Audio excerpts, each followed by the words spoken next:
Beste filtro diseinu ariketa. Hemen esaten digute sensoraren seinale azkarrena 20 Hz direla, zerotik 20 Hzko osagaiak ditula seinaleok, baina frekuentzia maksimoa 20 Hz, eta guk hori erabili behar dugu diseinatzeko. Interferentziak 10 kHz ingurukoak, eta esaten digute diseinatzeko filtro bat, izateko 10ko irabazpen oso bat, nahi du amplifikatzea sensorearen seinalea bide daramar, claro, eta horrek eragin behar du zarata ere amplifikatzea. Eta hala ere, nahiz eta amplifikatu horrekin, behar dugu baliogabetzea bider 0,05 gutxienez, 10 kHzko zarata hori.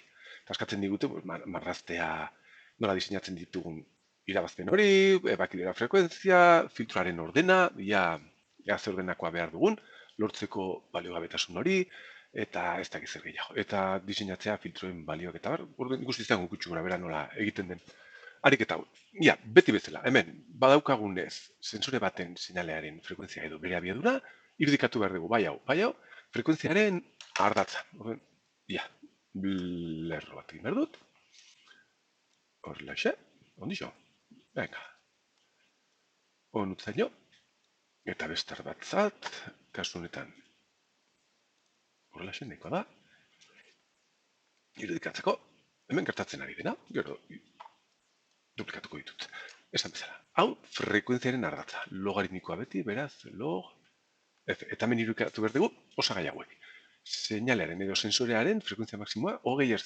Demagun, hemen dagoela. 20 Hzko osagai maksimoa. Seinaleak baditu beste osagai frekuentzia joagokoak, horiek ez ditu irudikatu behar, maksimoa. Eta interferentzia 10 kHz-etan. Hemen, demagun hemen dagoela. 10 kHz. Nahiko azkarra, konparatuta 20 Hz horiekin, da? Ordin, diseinatu filtro bat, tal. Vale, esaten digute filtroak irabazpena izan behar duela. Beraz, behar dugu filtro aktibo bat. Filtro aktiboa behar dugu. Aktiboa. Eta filtro aktibotan kasutan, hauen irabazpena zan, gogoratzen baduzu teoriako zirkuitotan eman, GDC dela bat gehi R2 zati R bat. Eta hau izan beharko da 10, beraz, R2 eta R bat hemendik diseinatuko genituzke. Vale, hau listo. Orain behar dugu filtroa diseinatzea. Suposatu dezagun lehen ordenako bat. Probatzen dugula, lehen ordenako bat. Hau da, RC filtro bat, horrelaxe. RC, hori izango zen. Aktiboa denez, hemen izango genuke irabazpen hau sartzen duen konfigurazioak, R2, R bat, R2, R bat, hau lurra, operazionala hemen berrikatuta. Vale, honek irabazpena sartzen du, eta honek filtratu egiten du seinalea. Hau, 10, irabazpena 10 izan behar da, orain eta Z diseinatzeko zer jarraitu beharko dugu. Ebakidura frekuentzia beti bezala diseinatu behar dugu sensorearen frekuentzia edo abiadura maksima bidera 10 eginez. Demagun 200 Hz hemen dagoela. 200 Hz. Eta hausi izan behar da, ebakidura frekuentzia FC. Esan ezagun, FC berdin 200 Hz. Eta horrelaxe filtroa diseinatuko genuke, ebakidura frekuentzia lehen ordenako RC filtro batzean da bat zati bi, pi, R eta C. Orduen horietako bat aukeratu, bestea bakandu, eta horrelaxe diseinatuko genuke hauxe. Honek 10, eta R eta C hau bete beharko du. Eta horrela, filtro honek izango zuen erantzuna, hauxe izango zen. Horrutzaino, ebakidura frekuentzia gutxi gora bera bateko irabazpena. Bateko ez, kasu honetan, 20 dezibelio, izango zela G irabazpena DC 10 denez, hemen 10 denez, hemen 20 dezibelio izango dituzke ez, 20 dezibelio, vale, ez da 0. Eta hortik horrela, hau jaizten da 20 dezibelio amarkada bakoitzeko, ez dut egin behar horren.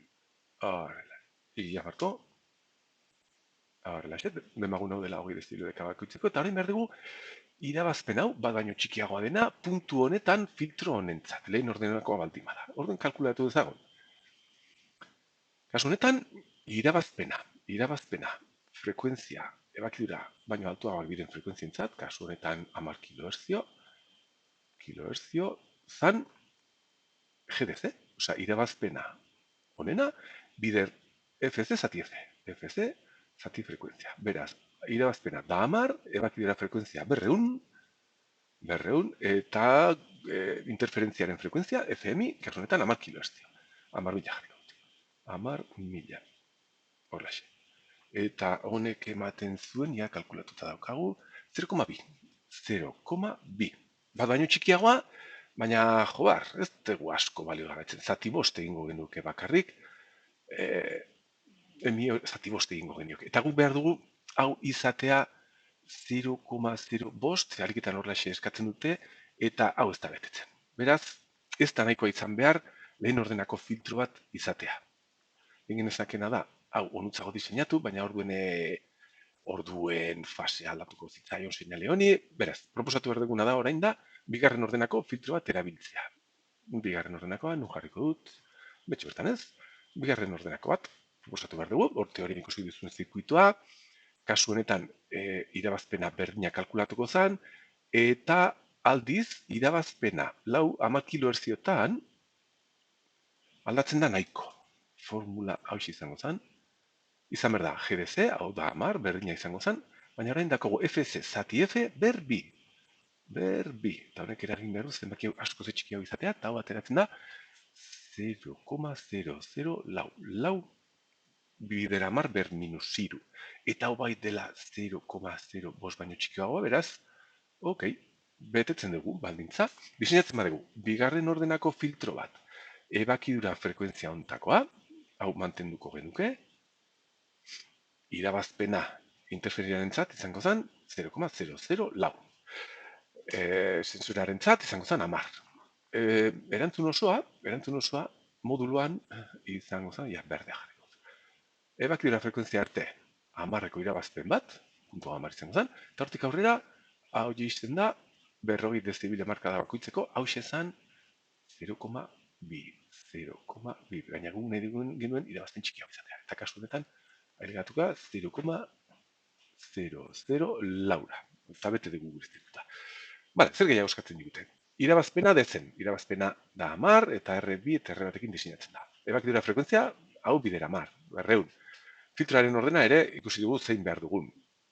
Ere bai, marraztu VO da, bueno ez barkat, VI da hau gehiago, eta VO ze izango zen irteirako seinalea, pues seinale hau dagoen bezala, eta hau, jarriko dut.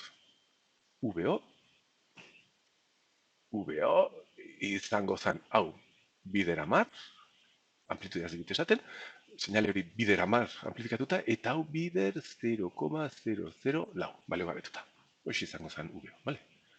Bisinalen irabazpen ezberdinak, abiaduraren edo frekuentziaren arabera. Zer gehiago eskatzen dute bai, fasea, irabazpen ametxe daukago marraztuta, fasea marrazteko berriz, luzatu ditzagun